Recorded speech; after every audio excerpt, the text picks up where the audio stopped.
Hi hello అండి. Welcome to Surya Teja vlogs. ఈరోజైతే మా స్టైల్లో కోడిగుడ్ల పులుసు ఎలా చేయాలో చూపిస్తున్నాం ఫ్రెండ్స్. ఎవరికన్నా నచ్చితే ట్రై చేయండి ఫ్రెండ్స్. ముందుగా మనకి ఎన్ని గుడ్లు కావాలో అన్ని గుడ్లను తీసుకొని ఒక కళాయిలో కొన్ని వాటర్ పోసుకొని స్టవ్ పైన పెట్టుకోవాలండి. మూత పెట్టుకొని ఒక 15 మినిట్స్ అయితే గుడ్లను బాగా ఉడకనివ్వాలండి. ఈలోగా మనం పులుపు చారు కోసం కదా, గుడ్లు పులుసు అన్నాం కదా, దానికోసం మనకెంత చారు కావాలో అంత చింతపండుని మనం నీళ్ళల్లో వేసుకొని నానబెట్టుకోవాలండి.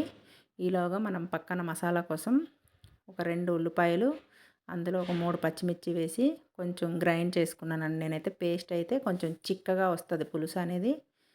ఒక 2 టమాటాలను కూడా పేస్ట్ చేసుకొని పక్కన పెట్టుకున్నానండి. ఈలోగా మనకు గుడ్లు చూడండి ఉడికిపోయినాయి. ఉడికిపోయిన గుడ్లని మనం పొట్టు తీసుకొని పక్కన పెట్టుకోవాలి. పక్కన పెట్టుకున్న తర్వాత వేరే కళాయి స్టవ్ పైన పెట్టుకోవాలండి. పెట్టుకొని ఒక 3 టేబుల్ స్పూన్స్ ఆయిల్ వేసుకోవాలి మనం. ఆయిల్ వేసుకున్న తర్వాత అందులో చిటికెడంత పసుపు, కొంచెం కారం, కొంచెం ధనియాల పొడి, సాల్ట్, చిటికెడు సాల్ట్ వేసుకొని కొంచెం వేడి అవ్వనివ్వాలండి.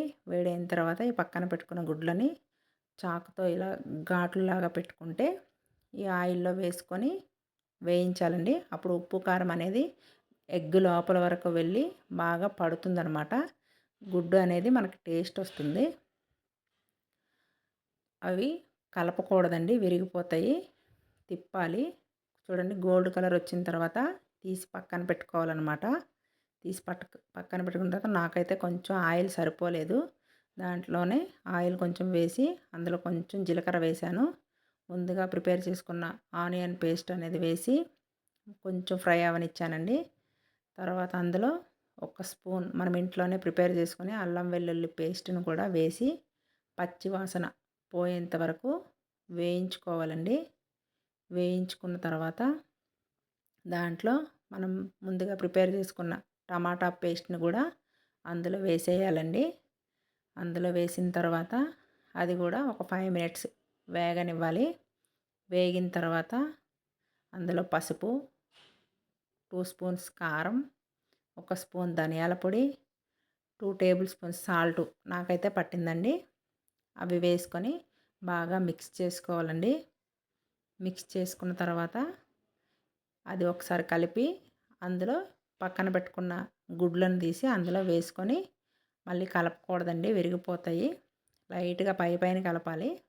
అలా తిప్పుకున్న తర్వాత మనం నానబెట్టుకున్న చింతపండుని కొంచెం పిసికేసి వాటర్ని ఇందులో వేసుకోవాలి.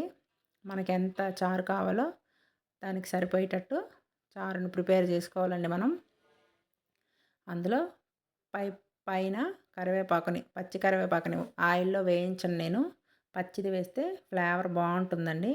తర్వాత పులుపు కదా మనకిది, కొంచెం పులుపు ఎక్కువ ఉంటుందని ఒక చిన్న ముక్క బెల్లం వేశాను.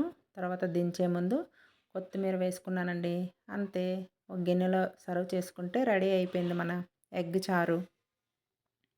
తర్వాత దీన్ని వేడి వేడి అన్నంలో ఈ చారు వేసుకొని తింటే సూపర్గా ఉంటుంది ఫ్రెండ్స్. మీలో ఎవరికన్నా నచ్చితే ట్రై చేసి కామెంట్ చేయండి ఫ్రెండ్స్ ఎలా వచ్చిందో. Thank you for watching friends.